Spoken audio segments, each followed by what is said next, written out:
Hello friends, this is Himanshu Ranjan. Today I am going to discuss with you the important topic for your examination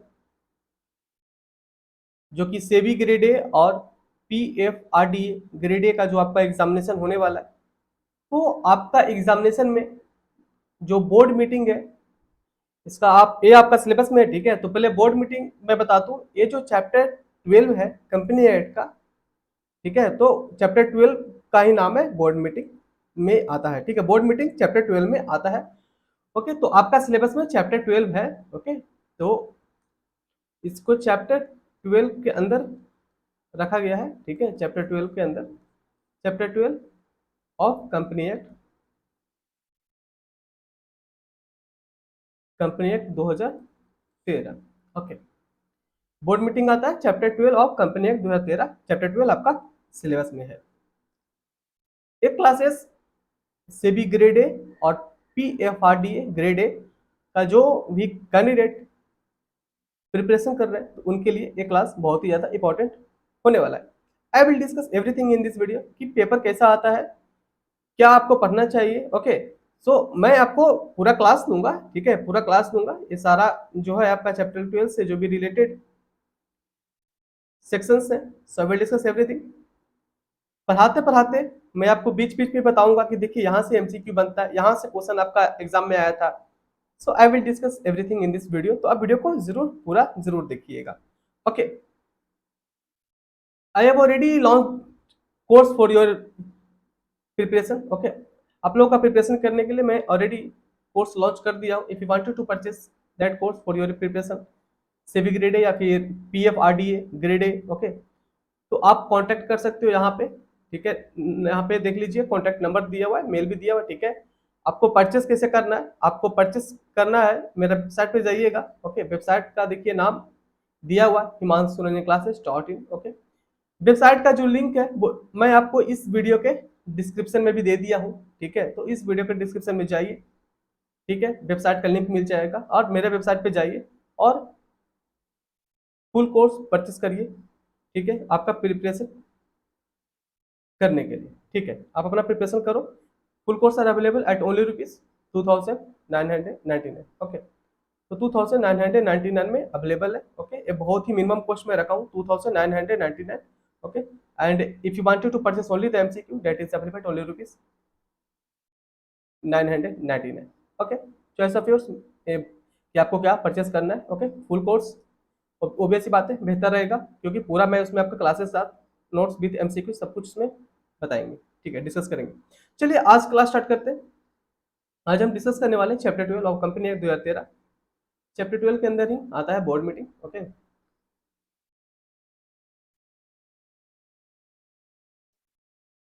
पहला section हम लोग discuss करते हैं, section 173। Okay, section 173, section 173 meeting of the board. Board meeting का जो पहला section है section 173। Okay, meeting of the board. Section 173 of the act deal with meeting of the board and section 174 deal with the quorum. Okay, quorum क्या होता है ना, minimum कितना number of director को प्रेजेंट रहना एक बोर्ड मीटिंग में जरूरी होता है, उसी को कोरम बोलते हैं। ओके, देखिए आगे यहाँ पे the act provides that the first board meeting, the act provides that the first board meeting should B held within 30 days. जो पहला बोर्ड मीटिंग होता है कंपनी का वो कितने दिनों में होना चाहिए। Okay, the first board meeting shall be held within 30 days of the date of incorporation. जिस दिन कंपनी खोलता है उस दिन से 30 दिन के अंदर बोर्ड मीटिंग करा लेना जरूरी होता है, ठीक है। तो ये देख लीजिए फिर से आप, the act provides that the first board meeting should B held within 30 days of incorporation. Okay, तो जिस दिन कंपनी खुला, ठीक है, इनकॉर्पोरेशन मतलब क्या होता है, जिस दिन कंपनी इनकॉर्पोरेट हुआ मींस खुला, ठीक है।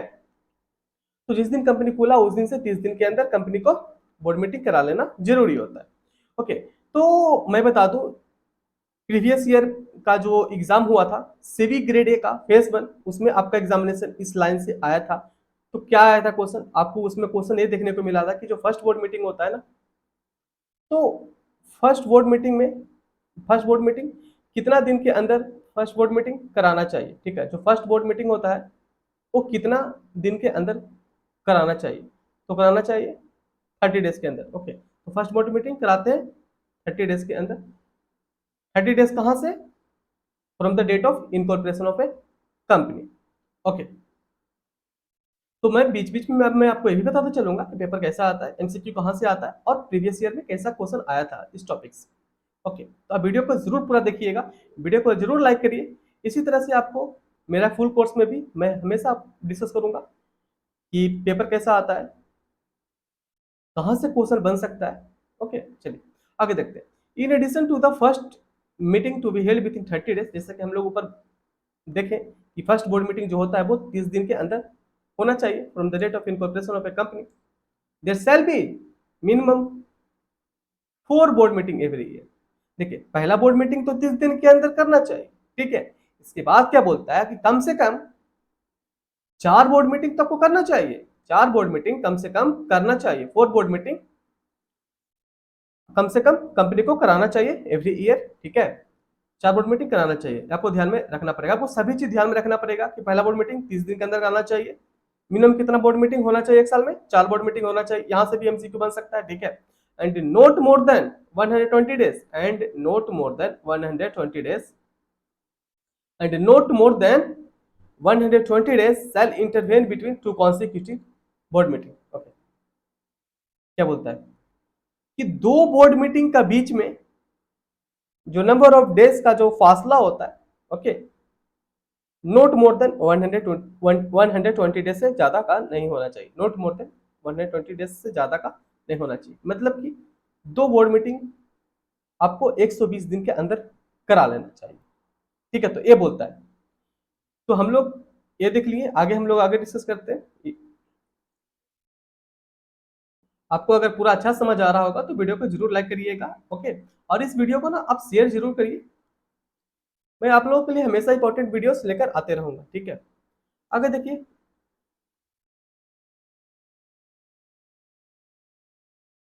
इन case of OPC, in case of 1 person company, a small company, dominant company, देखा जाए ओपीसी में या फिर स्मॉल कंपनी में या फिर डोमेनेंट कंपनी में, इसमें क्या होता है कि इन लोगों को क्या होता है कि एटलीस्ट इन लोगों को सिर्फ एक बोर्ड मीटिंग कराना होता है।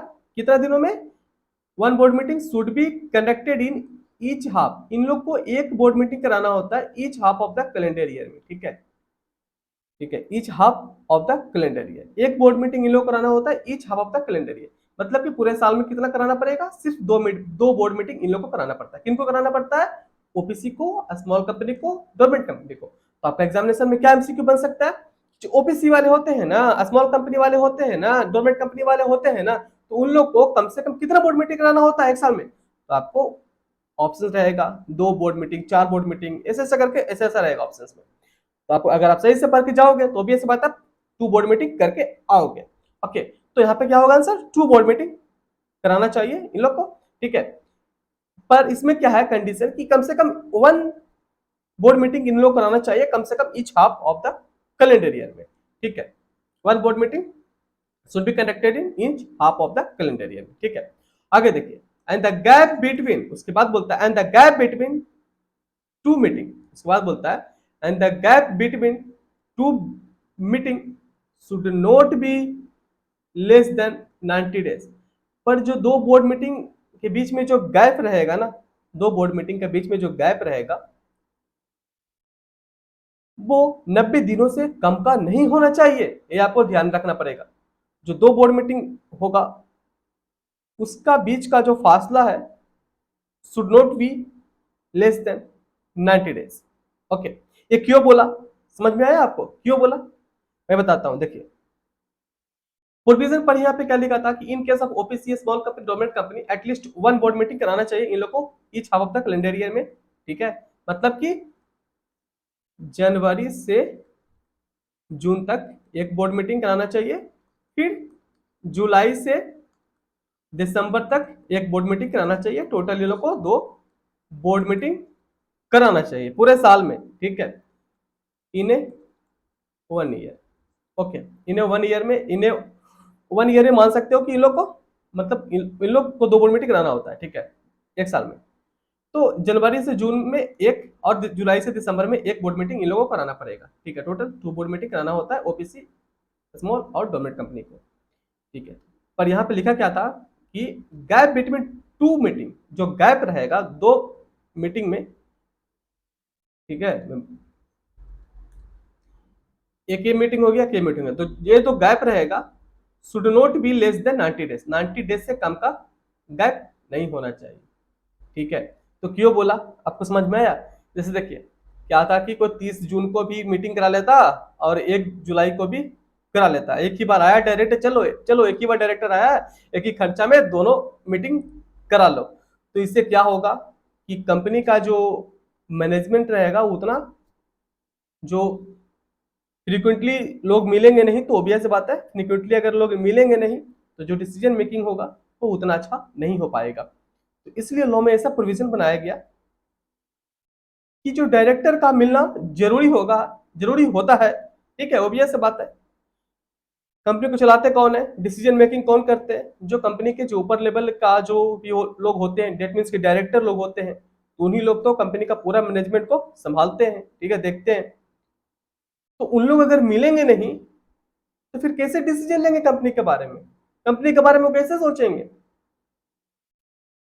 इसलिए प्रोविजन बनाया गया कि should not be less than 90 days, 90 days से कम का फासला नहीं होना चाहिए, मुझे बात को। तो इसलिए ओके, तो समझ में आ गया होगा, ओके। तो इसलिए ये प्रोविजन बनाया गया था कि यही नहीं, ऐसा नहीं हो जाए कि कंपनी अपना खर्चा बचाने के चक्कर में, मतलब कुछ ही दिन के फासला में करा लिया, 30 जून को आ गया, अब पहला बोर्ड मीटिंग रख दिया और 1 जुलाई को दूसरा बोर्ड मीटिंग रख दिया, अब बोल देगा कह रहे मैं तो लॉ का प्रोविजन का जो था उसको तुम्हें कंप्लाई कर लिया, पर ये लॉ का कंप्लाई नहीं किया, ठीक है, नहीं किया।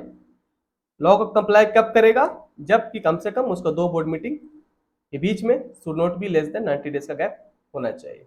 आपको बेहतर समझ में आया होगा, ठीक है। चलिए आगे देखते हैं।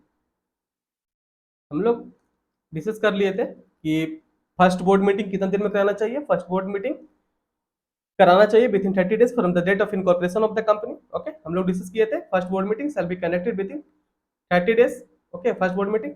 उसके बाद हम लोग देखे थे कि एक साल में 4 बोर्ड मीटिंग कराना चाहिए।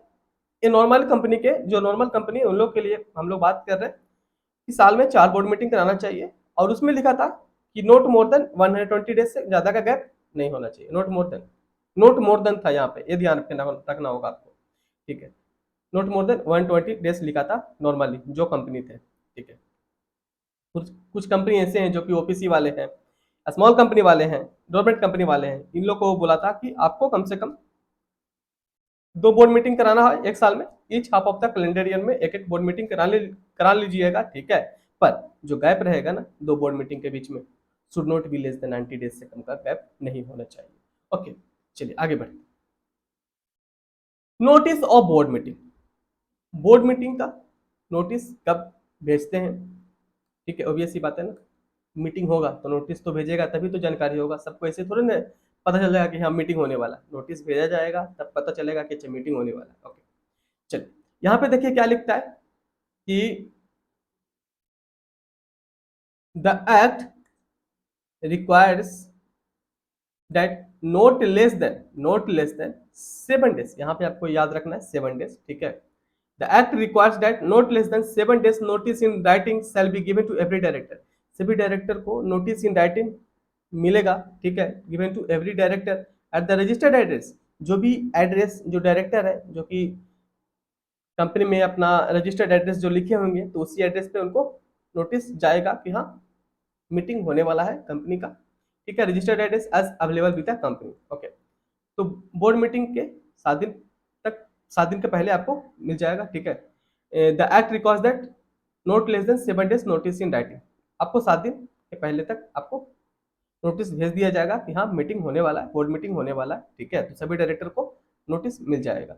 The act requires that not less than 7 days notice in writing shall be given to every director the registered address, जो भी रजिस्टर्ड एड्रेस आप दिए होंगे कंपनी में, जब आप डायरेक्टर बने होंगे उस टाइम अपना, ऑब्वियस बात है, आप अपना डिटेल दिए होंगे, तो जो रजिस्टर्ड एड्रेस आप दिए होंगे उसी एड्रेस पे आपको नोटिस आएगा, ठीक है, बोर्ड मीटिंग के लिए, ठीक है, as available with the company. Okay, आगे देखिए, the notice can be given, जो नोटिस जो दिया जाएगा डायरेक्टर को, कैसे दिया जाएगा?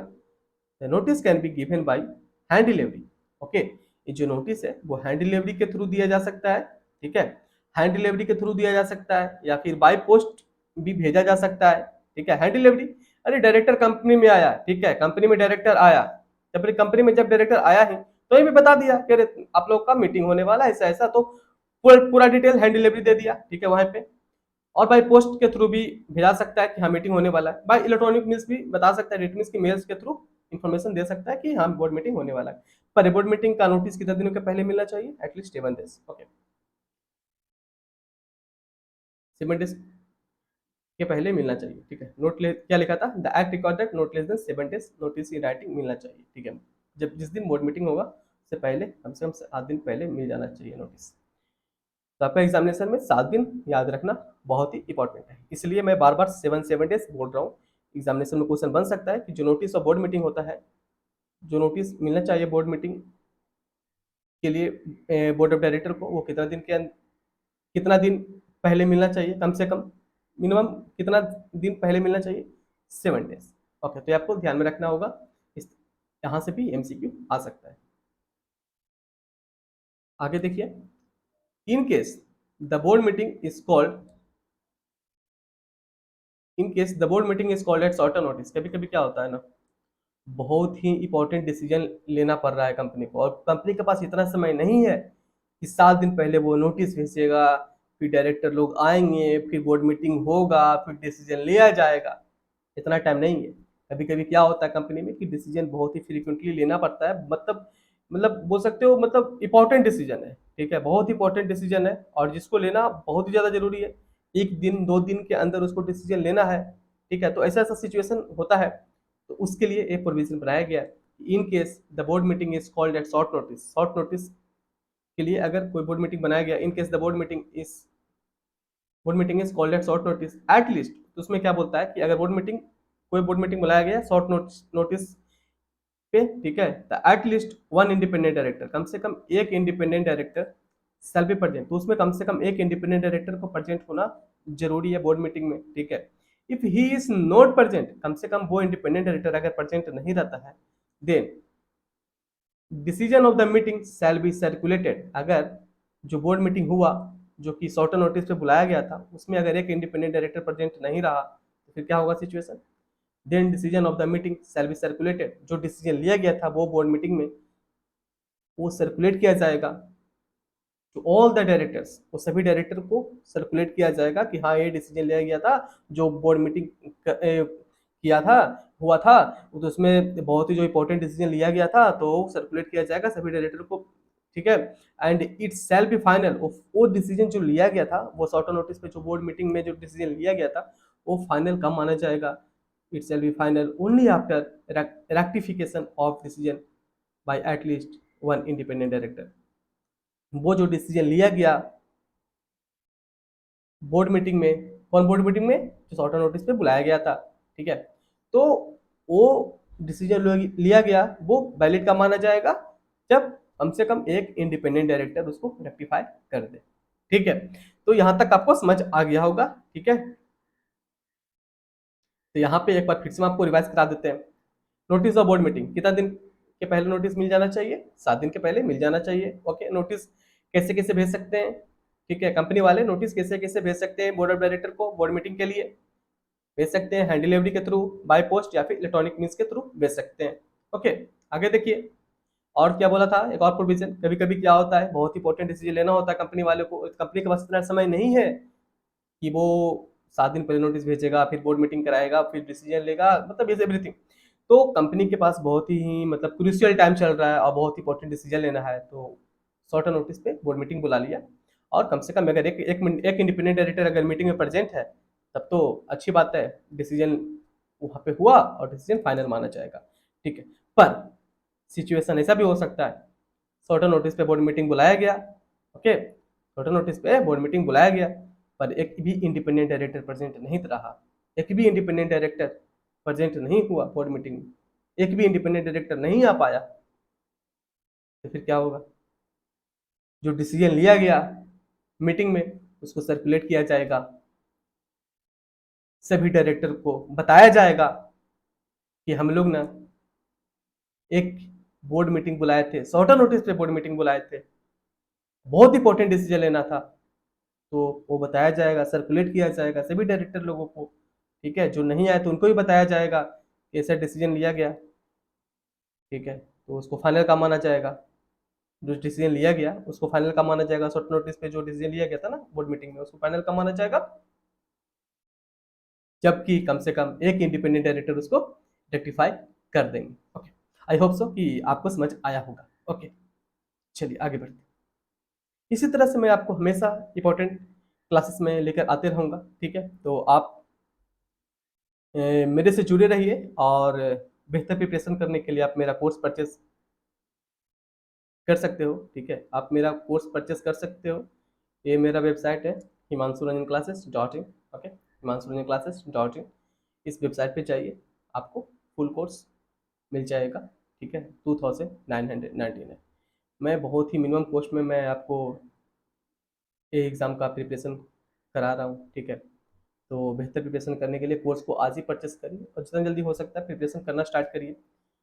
ये सब एग्जामिनेशन का बात किया जाए तो बहुत ही अपर लेवल का एग्जाम है, मतलब बहुत ही, मतलब बोल सकते हो कि अगर आपका अगर एक बार यहाँ पे सिलेक्शन हो जाता है इतने बड़े ऑर्गेनाइजेशन कंपनी में, तो मतलब सब कुछ सेट है, ठीक है। तो समय रहते हुए बेहतर प्रिपरेशन करिए, ठीक है। मैं तो इतना ही बोलूँगा, और पढ़ाई अच्छा से करिए। देखिए, मैं तो आपके लिए मेहनत करता ही हूँ, इंपॉर्टेंट वीडियोस लेकर आता हूँ, इतना अच्छा कंटेंट मैं आपको प्रोवाइड करता हूँ। आप देख रहे हो, हर एक चीज़ में जो लिखा हूँ उसको हाईलाइट भी किया हूँ कि आपको इजीली विजिबल हो सके, ठीक है, इजीली विजिबल हो सके, और आपको इजीली समझ आए कि हाँ कहाँ से क्या याद करना है, ठीक है। तो आप भी अपना एफर्ट दो, पढ़ाई करो, ठीक है। आगे देखते हैं। हम लोग ने अभी डिस्कस किया था सेक्शन 173। हम लोग ने क्या डिस्कस किया था अभी? Section 173, okay. वो सेक्शन क्या बोलता था? सेक्शन 173 बोर्ड मीटिंग के बारे में बोलता था, ओके। और हम लोग क्या डिस्कस करेंगे? Section 174, okay. अच्छा, एक बात आपको याद है, बोलिए। हम लोग जो पढ़ रहे हैं अभी सेक्शन 173, जो हम लोग पढ़ लिए, बोर्ड मीटिंग के बारे में बोलता था, ठीक है, कि बोर्ड मीटिंग कितने दिन में कराना चाहिए, everything I have already discuss, okay. तो कौन सा चैप्टर के अंदर आता है कंपनी एक्ट का? Chapter 12, okay. तो ये आपका चैप्टर 12 के अंदर आता है। तो ये सब चीजें आपको ध्यान में रखना पड़ेगा। कभी कभी क्या होता है, आपको एग्जाम में ऐसा ही पूछ देगा, जो बोर्ड मीटिंग होता है ना, वो कौन सा चैप्टर के अंदर है कंपनी एक्ट के, ओके। तो आपको याद रखना है, ठीक है। तो कभी कभी बहुत बेसिक क्वेश्चन पूछ देता है, जो कि आप ध्यान में नहीं रखोगे तो दिक्कत हो सकता है, मतलब कि एक मार्क्स आपका जा सकता है। तो एवरीथिंग आपको ध्यान में रखना चाहिए। चलिए आगे देखते हैं। अब हम लोग डिस्कस करने वाले हैं, I am going to discuss with you section 174, okay. Section 174 क्या बोलता है? Quorum for board meeting. Section 174 क्या बोल रहा है? Quorum for board meeting. एक कोरम कब माना जाता है बोर्ड मीटिंग का, उसका पूरा डिस्कशन सेक्शन 174 में दिया गया है। तो हम लोग अभी पूरा डिस्कस करेंगे, ओके। सबसे पहले तो मैं बता दूं आपको, कोरम होता क्या है। कोरम होता क्या है, कोरम क्या चीज को बोला जाता है? देखिए, नॉर्मल भाषा में बता दूं आपको, कोरम क्या होता है ना, कि मिनिमम कितना नंबर ऑफ डायरेक्टर्स को प्रेजेंट होना चाहिए एक बोर्ड मीटिंग में, ताकि वो मीटिंग है वो वैलिड माना जाए, ठीक है। मिनिमम कितना नंबर ऑफ डायरेक्टर को प्रेजेंट होना चाहिए ताकि वो बोर्ड मीटिंग वैलिड माना जाए, ओके। तो इसी को बोलते हैं कोरम, ठीक है। तो क्या है provisions? So now I am going to discuss with you, okay. चलिए देखते हैं आगे। Quorum for board meeting, okay. तो कम से कम कितना कोरम होना चाहिए? 1/3 of total strength, okay. 1/3 of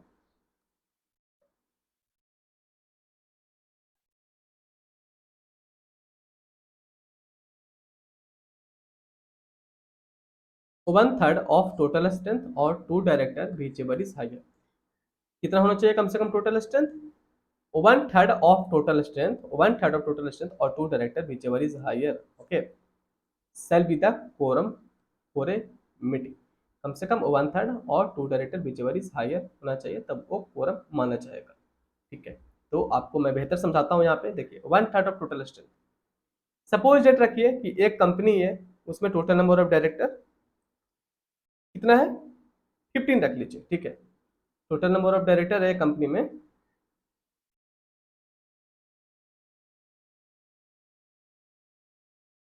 total number of director है पूरा कंपनी में। ओके, कंपनी में पूरा डायरेक्टर है कितना, टोटल नंबर ऑफ डायरेक्टर है 15। ओके, तो क्या प्रोविजन बोल रहा है कि 1/3 of total strength, 1/3। Okay, 1/3। Okay, तो इसको आप करोगे तो F5 आएगा। ओके, और क्या बोलता था कि 1/3 ऑफ टोटल स्ट्रेंथ और 2 डायरेक्टर, और 2 यहाँ पे भी लिखो। ठीक है, यहाँ पे लिखते हैं। ठीक है, 1/3 और 2, 1/3 और 2, तो 1/3 आ गया था आपका 5। ओके, और 2 डायरेक्टर 2। क्या बोलता है, विचेवर इज हायर, तो हायर कौन है, 2 और 5 में कौन सा बड़ा है, 5 बड़ा है। ठीक है, तो वही आपका हो जाएगा आंसर। जस्ट एग्जांपल में लिया था आपको, आपको मैं जस्ट एग्जांपल लेके बताया कि ऐसा ही प्रोविजन आपको बोल रहा है, तो आपको समझ आ गया होगा प्रोविजन क्या बोल रहा था कि 1/3 ऑफ टोटल स्ट्रेंथ और 2 director whichever is higher shall be the quorum for a meeting. Okay, चलिए आगे देखते हैं। For the purpose of determining the quorum, okay, for the purpose of determining the quorum, the participation by a director through video conferencing or other audio visual means shall also be counted। देखिए क्या बोलता है कि कुछ director ऐसे होते हैं जो कि मीटिंग में अटेंड करते हैं। कैसे अटेंड करते हैं, वो अटेंड करते हैं, वो कैसे पार्टिसिपेट करते हैं, मीटिंग में पार्टिसिपेट करते हैं वो वीडियो कॉन्फ्रेंसिंग के थ्रू या फिर अदर ऑडियो विजुअल मीन्स के थ्रू भी अगर वो पार्टिसिपेट कर रहे हैं एक बोर्ड मीटिंग में, तो क्या बोलता है, उनको भी फोरम में कंसीडर किया जाएगा। Okay, for the purpose of determining the quorum, for the purpose of determining the quorum, the participation by a director through video conferencing और other audio visual means shall also be counted, उसको भी consider किया जाएगा, that means उसको भी count किया जाएगा। Okay, समझ आ गया होगा। आगे देख लीजिए क्या बोलता है।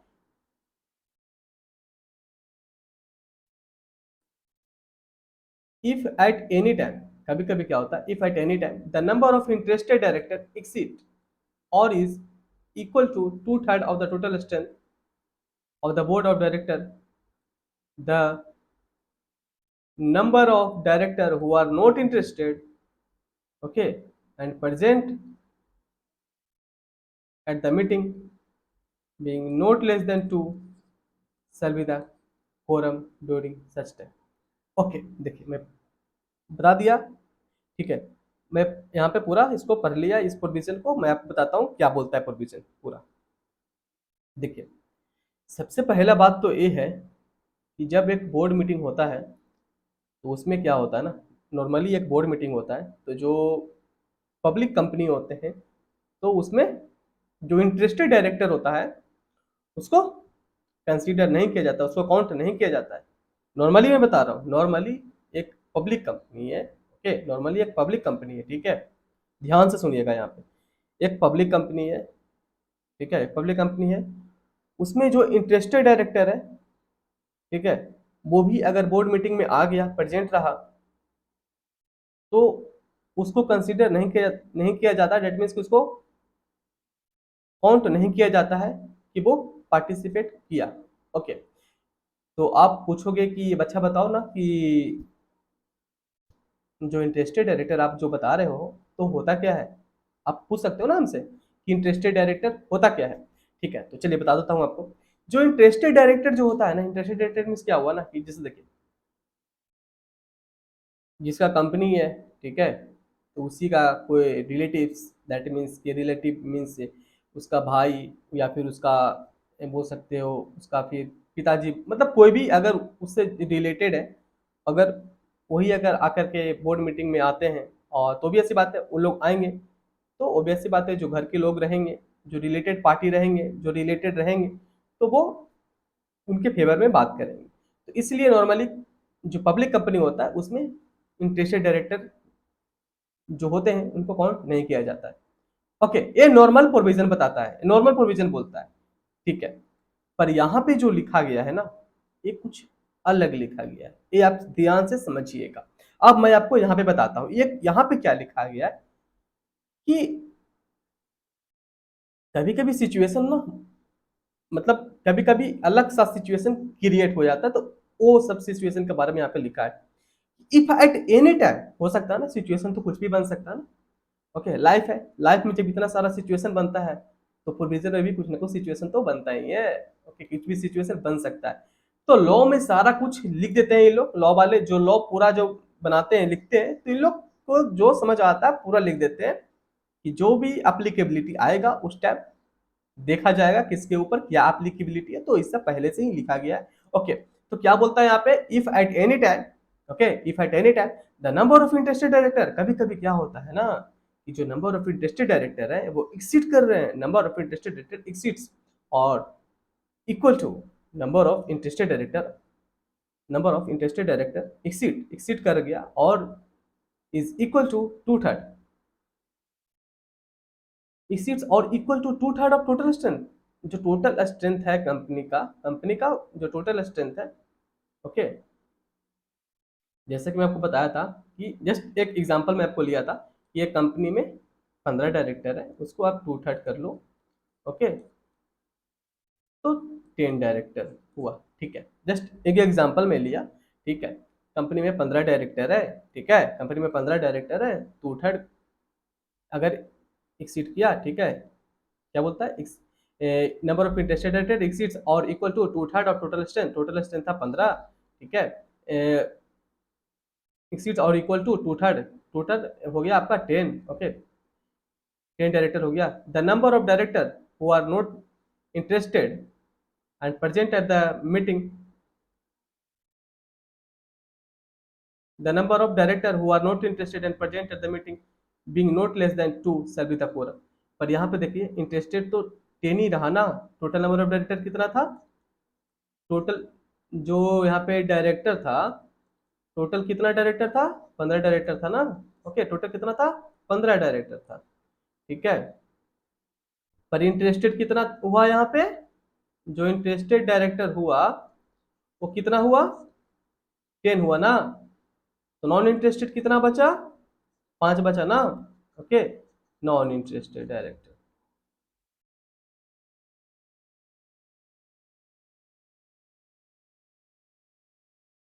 नॉन इंटरेस्टेड डायरेक्टर कितना बचा, 5।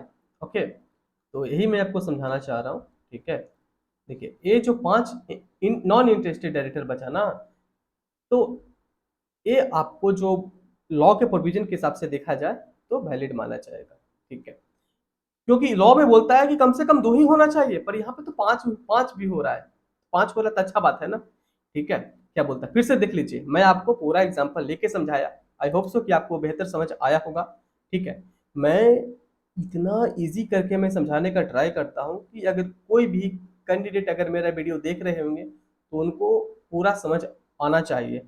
मैं बहुत ही मतलब बेसिक्स में जा करके, मतलब बहुत ही मतलब उसको बोल सकते हो इजी भाषा में ले करके उसको हम समझाते हैं, ठीक है, ताकि जो कोई भी मेरा वीडियो देखे उसको समझ में बेहतर से बेहतर आ सके, ठीक है। तो आपको बेहतर समझ आया होगा, आई होप सो। ओके, देख लीजिए क्या बोलता था प्रोविजन फिर से एक बार कि इफ एट एनी टाइम कभी कभी क्या होता है, कुछ भी हो सकता है ना, तो उसके हिसाब से देख लीजिए, if at any time the number of interested director exceeds, number of interested जो डायरेक्टर था वो एक्सीड कर गया और equal to number of interested director exceed कर गया और equal to two third total strength, total strength just एक एग्जांपल लिए थे कि 15 डायरेक्टर था कंपनी में, ठीक है। तो टोटल स्ट्रेंथ था 15, ठीक है। तो क्या होता है कभी कभी कि जो इंटरेस्टेड डायरेक्टर था कंपनी में वो टू थर्ड से ज्यादा हो गया, ठीक है, एक्सीड्स और equal to two third. Okay, तो द नंबर ऑफ डायरेक्टर हुआ नॉट इंटरेस्टेड, पर टू थर्ड हो गया या फिर उससे ज्यादा भी हो गया, ठीक है, टोटल स्ट्रेंथ का। तो जो फिर उसके बाद क्या बोलता है कि द नंबर ऑफ डायरेक्टर हुआ नॉट इंटरेस्टेड, जो भी डायरेक्टर है वो इंटरेस्टेड नहीं है, ठीक है, and present at the meeting, interested नहीं है पर वो भी प्रेजेंट है मीटिंग में, बट उनको भी प्रेजेंट रहना जरूरी है मीटिंग में, ठीक है। Being not less than 2 shall be the quorum, समझे बात को। कम से कम 2 डायरेक्टर भी अगर प्रेजेंट रह जाता है जो कि इंटरेस्टेड नहीं है, अगर वो बोर्ड मीटिंग में आया हुआ है, तो उसको कोरम माना जाएगा। डेट मीन्स कि जो भी डिसीजन लिया जाएगा वो बोर्ड मीटिंग में, वो जो डिसीजन लिया जाएगा ना वो वैलिड माना जाएगा। ओके, तो आपको बेहतर समझ आ गया होगा। चलिए आगे बढ़ते। क्या बोलता है यहाँ पे देख लीजिए, the meeting shall be adjourned, the meeting shall be adjourned due to want of quorum unless the article provide shall be held to the same day, same time and place in next week. कभी कभी क्या होता है ना, quorum नहीं आ पाया, जितना quorum होना चाहिए था उतना कोरम नहीं हो पाया। दैट मीन्स कि जितना नंबर ऑफ डायरेक्टर को पहुंचना चाहिए था बोर्ड मीटिंग में वो पहुंच नहीं पाए बोर्ड ऑफ डायरेक्टर, तो फिर क्या हुआ, मीटिंग नहीं हो पाया। अरे आए ही नहीं तो मीटिंग करेगा किसके साथ, डिसीजन कैसे लिया जाएगा कंपनी का। ओके, तो क्या होता है कि द मीटिंग, फिर से प्रोविजन देख लीजिए, प्रोविजन क्या बोलता है कि the meeting shall be urgent. कभी कभी मीटिंग को अर्जेंट कराना पड़ता है। अर्जेंट मतलब कि क्या होता है कि एक्सटेंड बोल सकते हैं इसको, ठीक है, इजी भाषा में एक्सटेंड कराना पड़ा। The meeting shall be adjourned due to want of quorum, quorum नहीं आने के कारण अगर मीटिंग को एक्सटेंड कराना बोल सकते हो इसको नॉर्मल भाषा में, पर according to law, according to provisions, adjourned बोलते हैं इसको, ठीक है। तो the meeting shall be adjourned due to want of quorum unless the article provide shall be held to the same day. अगर मीटिंग का जो टाइम था, जो शेड्यूलिंग जो डेट रखा गया था, उस डेट को कोरम नहीं आ पाया तो उसके कारण मीटिंग को अर्जेंट करना पड़ा। तो फिर क्या होता है कि the unless the article provide shall be held, वो फिर मीटिंग कब होगा, अर्जेंट जब किया वो बोर्ड मीटिंग तो कब होगा, shall be held at the same day, same day ही होगा, सेम डे ही होगा, एट द सेम टाइम भी होगा, सेम डे भी होगा, सेम टाइम भी होगा एंड सेम प्लेस भी होगा। Same time, same day, okay, same day same time and place भी रहेगा वही, ठीक है। एंड पर बदलेगा क्या, बदलेगा नेक्स्ट वीक, दैट मीन्स कि क्या होगा कि अगले week, next week, okay, next week वो मीटिंग कराया जाएगा। और सिचुएशन कुछ भी हो सकता है ना, तो पहले से ही प्रोविजन में लिखा हुआ है, देखिए क्या लिखा, if the day is national holiday, अगर मीटिंग जब अर्जेंट हुआ तो नेक्स्ट वीक जो आ रहा है वो नेशनल हॉलीडे है, तो फिर क्या नेशनल हॉलीडे को कराना चाहिए, नहीं ऐसा नहीं होता है ना। ओके, तो if the day is national holiday, तब क्या होता है कि the next working day at the same time and place. तो जो नेक्स्ट वर्किंग डे होगा नेशनल हॉलीडे का, उसी दिन बोर्ड मीटिंग कराना पड़ेगा, ठीक है। The next working day at the same time and place पे कराना पड़ेगा। ओके, तो आई होप सो कि आपको बेहतर समझ आया होगा। हम लोग ने डिस्कस क्या किया सेक्शन 174 में, हम लोग फिर से एक बार डिस्कशन कर लेते हैं, हम आपको एक बार और फिर से रिवीजन करवा देते हैं ताकि कि आपको बेहतर से बेहतर समझ आ सके। देखिए, हम लोग ने पहले डिस्कस किया 73, section 173 of Company Act 2013. Now I am going to just revise you one more time of section 174 of Company Act 2013. Section 174 बोलता क्या है, ये बोलता है कोरम के बारे में, कोरम को बोर्ड मीटिंग के बारे में बताता है। कोरम कितना होना चाहिए एक बोर्ड मीटिंग में, तो कम से कम कोरम होना चाहिए 1/3 ऑफ टोटल स्ट्रेंथ और 2 director whichever is higher. मैं आपको एग्जांपल लेकर ही बताया था कि एक कंपनी में कम से कम 15 डायरेक्टर, अगर मतलब कंपनी में मतलब बोल सकते हो कि कंपनी में 15 डायरेक्टर था, ठीक है। जस्ट हम एग्जांपल लिए थे कि एक कंपनी में 15 डायरेक्टर है, ठीक है, एक कंपनी में 15 डायरेक्टर है, ठीक है। Just I am taking the example that कि एक कंपनी है उसमें 15 डायरेक्टर है, तो कम से कम 2/3 तो होना चाहिए या फिर 2 डायरेक्टर होना चाहिए, अभी विचेवर इज हायर प्रोविजन बोलता है। तो 15 डायरेक्टर अगर है कंपनी में तो 2/3 कर दो, ठीक है। 2/3 करोगे तो 5 डायरेक्टर आएगा और 2 डायरेक्टर तो विचेवर इज हायर 5, ठीक है। तो जस्ट एग्जांपल ये थे 15, ओके। आप ऐसा मत सोचना 15 होता है, जस्ट हम एग्जांपल लिए थे 15, ओके।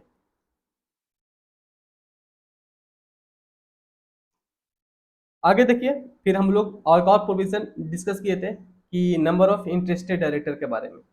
कभी कभी क्या होता है कि एक बोर्ड मीटिंग हो रहा था, उसमें देखा गया कि जो नंबर ऑफ इंटरेस्टेड डायरेक्टर है वो बहुत ही ज़्यादा पहुंच गए बोर्ड मीटिंग में, और उनका स्ट्रेंथ इतना ज़्यादा हो गया कि 2/3 या फिर उससे भी ज़्यादा अगर टोटल स्ट्रेंथ में पहुंच गए हैं नंबर ऑफ इंटरेस्टेड डायरेक्टर, तो फिर कैसे डिसीजन लिया जा सकता है। तो उसमें बोला गया, लॉ में प्रोविजन लिखा गया है कि अगर ऐसा सिचुएशन अगर हो जाता है कभी कभी, तो फिर क्या करना चाहिए कि कम से कम उस बोर्ड मीटिंग में कम से कम 2 डायरेक्टर भी ऐसा पहुंचे जो कि इंटरेस्टेड ना हो, तो अगर जो डिसीजन लिया जाएगा वो बोर्ड मीटिंग में वो वैलिड माना जाएगा।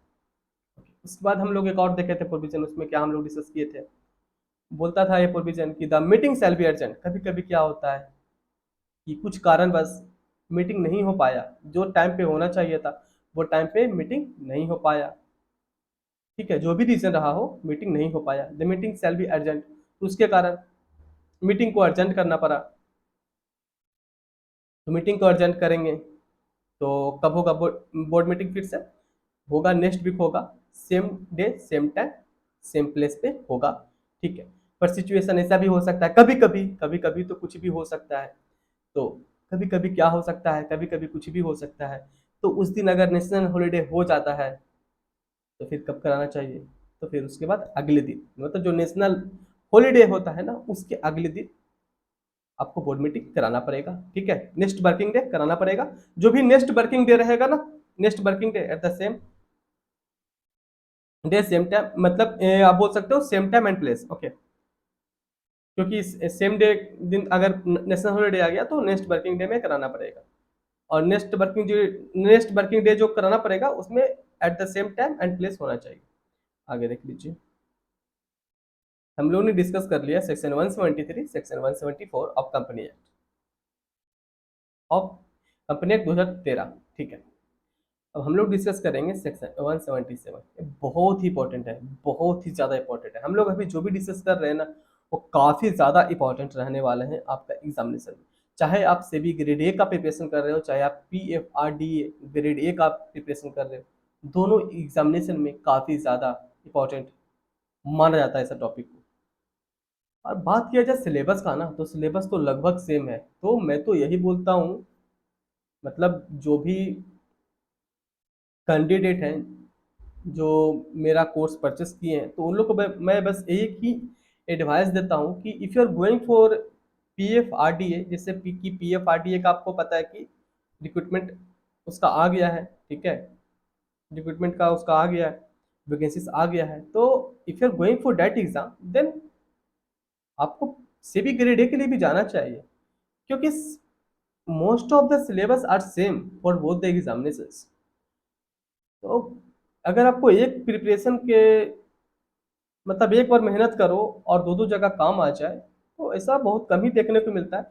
पर ऐसा चीज अभी ऐसा आया हुआ है कि आप एक जगह प्रिपरेशन करो, एक प्रिपरेशन करो और दो दो जगह काम आ जाएगा। बस थोड़ा सा डिफरेंस है PFRD में, जो थोड़ा बहुत इन लोग थोड़ा सा, इन लोग का थोड़ा सा टॉपिक एक और अलग है, ओके, वो तो मैं बता दिया आपको और भी सेपरेट वीडियो में। तो मैं तो इतना ही मैं बोलता हूँ कि आप प्रिपरेशन करो, बेहतर प्रिपरेशन करो, ठीक है। और प्रिपरेशन कैसे करवाना है वो तो मैं आपको करा करके ही रहूंगा, कैसे प्रिपरेशन कराना, क्या पढ़ाना, everything I will guide you, okay. तो आप बस पढ़ाई करते रहो, और मैं तो इतना ही बोलूंगा कि आप दोनों एग्जामिनेशन का टारगेट लेके चलो, सेबी ग्रेड ए भी, PFRDA ग्रेड ए भी, ओके। क्योंकि दोनों एग्जामिनेशन का एक अपना लेवल होता है, दोनों एग्जामिनेशन अपने अपने जगह पे बहुत ही अच्छा है, पोस्ट भी बहुत अच्छा होता है, ठीक है। चलिए आगे बढ़ते हैं। हाँ, एक चीज़ और, कोर्सेज अवेलेबल है मेरे वेबसाइट पे, ठीक है। इस वीडियो के डिस्क्रिप्शन में जाइएगा, मेरा जो वेबसाइट है ना, himanshuranjanclasses.in, वेबसाइट का नाम है himanshuranjanclasses.in।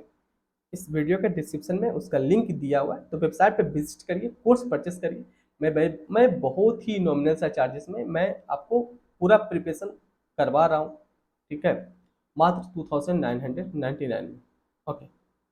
सो इस वीडियो के डिस्क्रिप्शन में जाइए, वेबसाइट पे विजिट करिए, कोर्स परचेस करिए। जितना जल्दी परचेस करिएगा उतना ज़्यादा टाइम मिलेगा आपको प्रिपरेशन करने के लिए, ठीक है।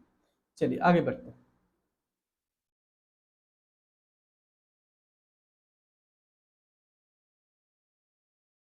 सेक्शन हम लोग देखेंगे अभी 177, ये आप सेक्शन भी याद रख लेना, पूछ देगा आपको एग्जाम में कि सेक्शन 177 क्या होता है, तो आपको याद होना चाहिए कि सेक्शन 177 जो होता है वो होता है ऑडिट कमेटी के, तो आपको पता होना चाहिए ऑडिट कमेटी सेक्शन 177। देखिए क्या बोलता है, the requirement of constitution of audit committee has been limited to, कौन कौन सा ऐसा कंपनी है जिसको कि ऑडिट कमेटी बनाना जरूरी होता है। ओके, तो यहाँ पे देख लीजिए,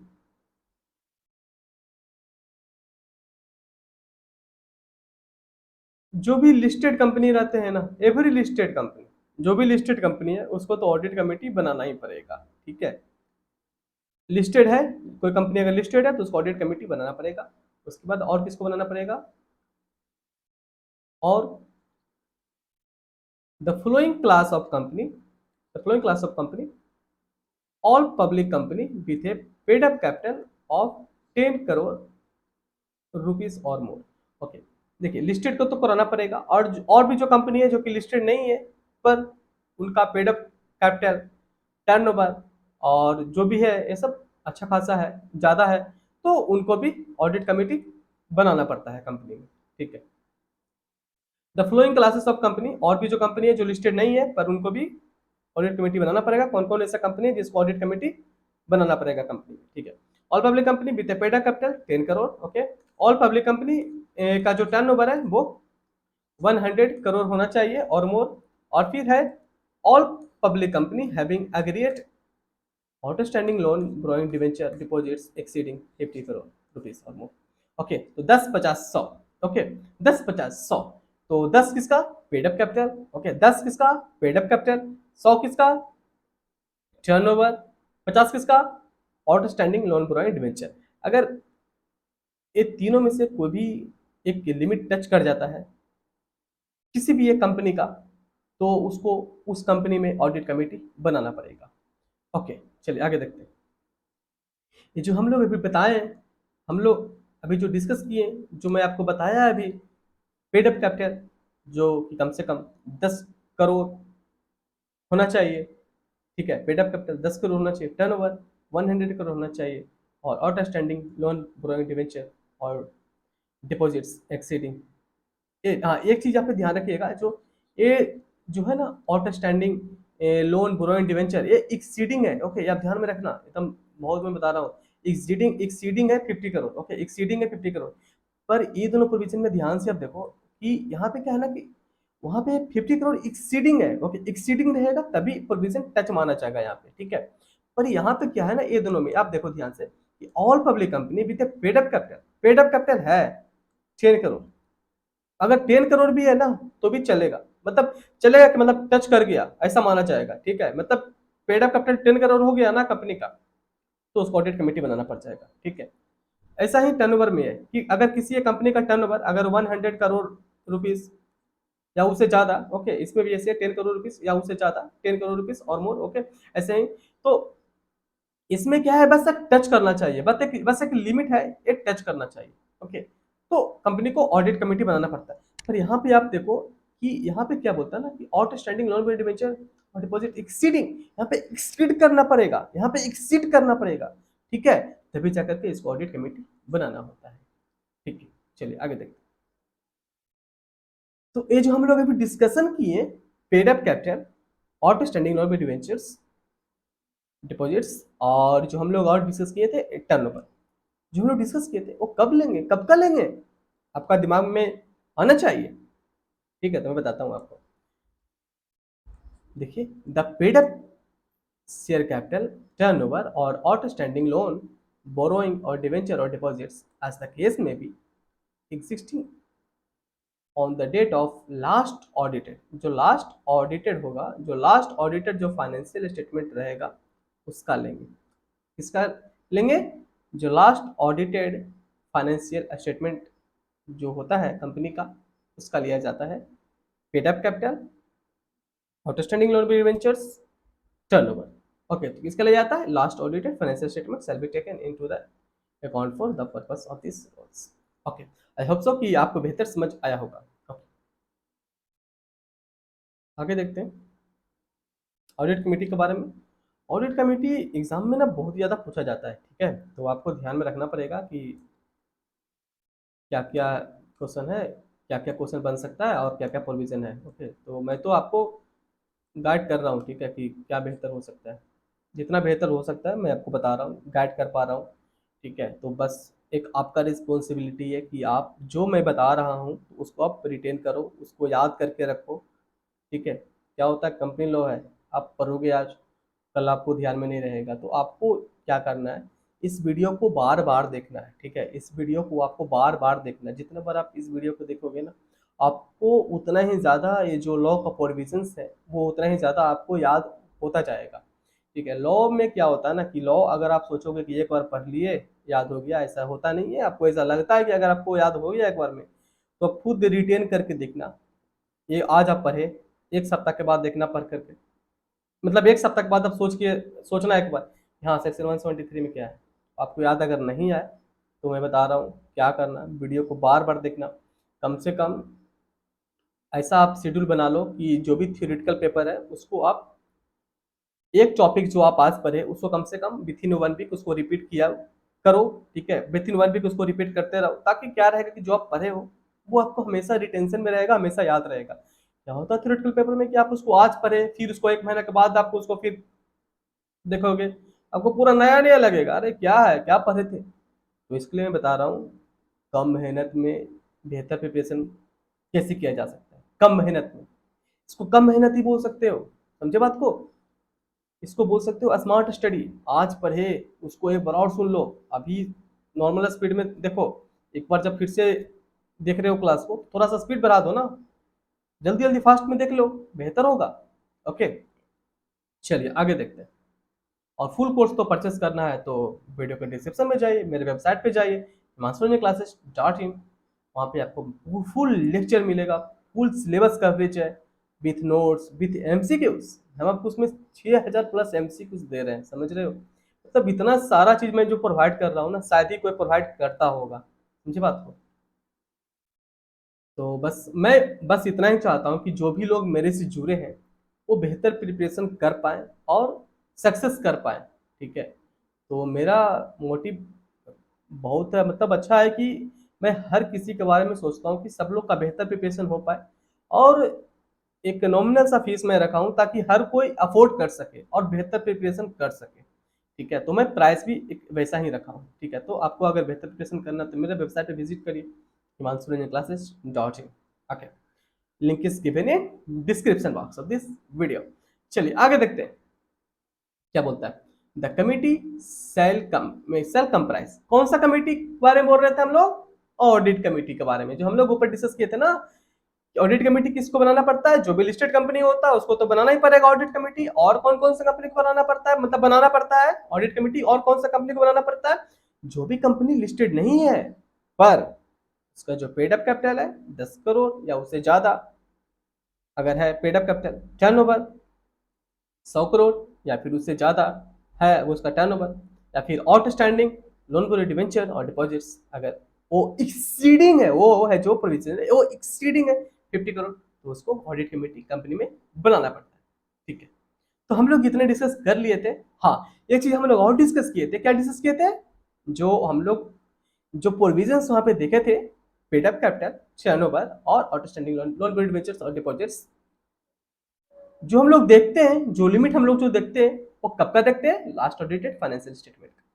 ओके, चलिए हम लोग रिवीजन कर लिए थे सेक्शन 177। सेक्शन 177 क्या बोलता है, ऑडिट कमेटी। चलिए अब उसी सेक्शन के अंदर ही हम लोग आगे पढ़ाई करते हैं। देखिए क्या बोलता है, the committee shall comprise of, ये जो ऑडिट कमेटी है, audit committee shall comprise of minimum 3 director. आपका एग्जामिनेशन में क्वेश्चन यहाँ से बन सकता है कि ऑडिट कमेटी में मिनिमम कितना नंबर ऑफ डायरेक्टर होना चाहिए, मिनिमम 3 नंबर ऑफ डायरेक्टर आपको होना चाहिए। ओके, तो ये आपको ध्यान में रखना पड़ेगा। The committee shall comprise of minimum 3 director होना चाहिए, कम से कम 3 डायरेक्टर होना चाहिए। मेजोरिटी, ये भी क्वेश्चन आपका एग्जामिनेशन में आ सकता है। देखिए जो भी इंपॉर्टेंट रहता है उसके लिए तो मैं तो हाईलाइट पहले से ही कर दिया हूँ, पहले से इतना हाईलाइट कर दिया हूँ कि आपको इजीली विजिबल हो सके, इजीली आप देख सको कि हाँ अच्छा इंपॉर्टेंट है, तभी इसको मैंने हाईलाइट किया, मैं आपको लिए इतना मेहनत किया, ठीक है। तो थोड़ा मेरे लिए भी सोचा करो, समझे। चलिए, मतलब कि थोड़ा वीडियो को, मतलब वीडियो के बारे में और लोगों को बताओ, और क्या मैं बोलूँ कि इतना इम्पोर्टेंट इम्पोर्टेंट क्लासेस मैं आपको प्रोवाइड करता हूँ, तो ये बताया करो, तभी तो लोग मेरे बारे में भी और जानेंगे थे ना। आगे देख लीजिए क्या बोलते थे हम लोग, मतलब हम लोग क्या डिस्कशन कर रहे थे, हम लोग डिस्कस कर रहे थे ऑडिट कमेटी के बारे में, ठीक है। The committee shall comprise of minimum 3 director. जो ऑडिट कमेटी होता है उसमें कम से कम मिनिमम 3 डायरेक्टर होना चाहिए with majority of the director, उसमें कम से कम मेजोरिटी डायरेक्टर होगा, वो इंडिपेंडेंट डायरेक्टर होना चाहिए with majority of the director being independent director, ठीक है। The majority of the member of audit committee including its chairperson shall be the person with ability to read and understand the financial statement. उसमें भी क्या बोलता है कि जो majority of the member रहेगा ऑडिट कमेटी में, इंक्लूडिंग जो चेयरपर्सन रहेगा ऑडिट कमेटी का, उसके साथ साथ और भी जो लोग रहेंगे, मेंबर रहेंगे ऑडिट कमेटी का, तो उनको कम से कम इतना तो एबिलिटी होना चाहिए, कम से कम उनको पढ़ना आना चाहिए, कम से कम उनको पढ़ना आना चाहिए, उनको समझ में आना चाहिए। क्या आना चाहिए समझ में, क्या पढ़ना आना चाहिए? फाइनेंशियल स्टेटमेंट के, क्या समझ में आना चाहिए? Financial statement. तो पूछोगे कि फाइनेंशियल स्टेटमेंट होता क्या है, मैं बता दूं आपको फाइनेंशियल स्टेटमेंट क्या होता है। फाइनेंशियल स्टेटमेंट जैसे कि पीएल अकाउंट बनता है ना, profit and loss account, balance sheet, cash flow statement, notes to accounts, तो ये जो होता है ना, इसको फाइनेंशियल स्टेटमेंट के अंदर रखा गया है। तो ये सब चीजें हैं, PL account, profit and loss accounts, और बैलेंस शीट, और फिर cash flow statement, note to accounts. तो ये सब चीजों को समझ में आना चाहिए, पढ़ना आना चाहिए, रीडिंग करना आना चाहिए कि अच्छा पीएल है तो पीएल में क्या रहता है, बैलेंस शीट है तो बैलेंस शीट में क्या रहता है, कैश फ्लो स्टेटमेंट है तो उसमें क्या रहता है। तो ये सब चीज समझ में आना चाहिए, ठीक है। किसको समझ में आना चाहिए? चेयरपर्सन को और भी जो मेंबर है ऑडिट कमेटी, तभी तो वो कंपनी के बारे में बेहतर डिसीजन ले सकते हैं, ठीक है। तो यही बोलता है कि the committee shell comprise of minimum 3 director with majority, उसमें कम से कम मेजोरिटी जो डायरेक्टर रहेंगे वो इंडिपेंडेंट होना चाहिए। The majority of the member of the audit committee including it's chairperson shall be the person with ability to read and understand the financial statements। Okay, चलिए आगे देखते हैं क्या बोलता है कि एवरी लिस्टेड कंपनी, जो भी लिस्टेड कंपनी है, every listed company and the company belonging to the following class और classes shall establish legal mechanism. क्या बोलता है कि every listed company and the company belonging to the following classes of company shall establish legal mechanism for their director and employee to report genuine concern और grievances। देखिए, कोई भी grievances होता है तो लोग जो विजुअल मैकेनिज्म होता है उसको बताते हैं लोग आकर के, ठीक है। तो कौन कौन सा कंपनी को बनाना पड़ता है, जरूरी होता है बनाना, जो भी लिस्टेड कंपनी है उसको तो बनाना ही पड़ेगा, ठीक है। लिस्टेड है मतलब उसको बनाना पड़ेगा, उसको लॉ का प्रोविजन को कंप्लाई करना पड़ता है। एवरी लिस्टेड कंपनी, क्योंकि ये बहुत बड़ा कंपनी होता है तभी वो लिस्टेड होता है, ऑब्वियस बात है, समझ में आपको आना चाहिए। एवरी लिस्टेड कंपनी को बनाना चाहिए, मतलब बनाना होता है legal mechanism and the company belonging to the following class और classes shall establish legal mechanism for their director and employ. और कौन सा कंपनी है जिसको लीगल मैकेनिज्म बनाना पड़ेगा? The company which accept deposit, जो कंपनी है जो कि एक्सेप्ट कर रहा है deposit from the public, public से जो कंपनी है जो कि एक्सेप्ट कर रहा है डिपॉजिट, तो उन लोगों को भी लीगल मैकेनिज्म बनाना पड़ेगा, ठीक है। और किसको बनाना पड़ेगा? The company which have borrowed money from bank, और भी जो कंपनी है, और जो कंपनी है जो कि बोरो किया है मनी फ्रॉम बैंक से, फिर या फिर पब्लिक जो फाइनेंशियल इंस्टीट्यूशन है वहाँ से बोरो किया है इन एक्सेस ऑफ 50 करोड़, तो उन लोग को भी लीगल मैकेनिज्म बनाना पड़ता है। तो these are the things you have to remember it, ठीक है, कि वीगन मैकेनिज्म बनाना किसके लिए जरूरी है, जो भी लिस्टेड कंपनी उनको जरूरी है, और भी किसको जरूरी है, जो कि कंपनी है the company which accept deposit, जो कंपनी है जो कि डिपॉजिट एक्सेप्ट किया पब्लिक से, तो उसको भी बनाना जरूरी है वीगल मैकेनिज्म। और द कंपनी विच है borrowed money from the bank or bank and public financial institution से, अगर इन एक्सेस ऑफ है 50 करोड़, अगर वो कंपनी है जो बोरो किया है, तो बोरो किया है मनी, ठीक है, कहाँ से बोरो किया है, बैंक से किया है, पब्लिक फाइनेंशियल इंस्टीट्यूशन से, अगर 50 करोड़ से ज़्यादा अगर बोरो किया है ना, तो उस कंपनी को भी बनाना पड़ेगा व्हीकल मैकेनिज्म। आगे हम लोग डिस्कशन करते हैं meeting of audit committee. Meeting of audit committee, the audit committee should meet at least 4 times in year. एक ऑडिट कमेटी को कम से कम 4 टाइम्स मिलना चाहिए, 4 टाइम्स मिलना चाहिए एक सालों में, ठीक है। And not more than 4 month shall elapse between 2 meetings, और 4 महीना से ज़्यादा फासला नहीं होना चाहिए। And not more than 4 month shall elapse between 2 meeting, 4 month से ज़्यादा का फासला नहीं होना चाहिए। And not more than 4 month shall elapse between 2 meeting.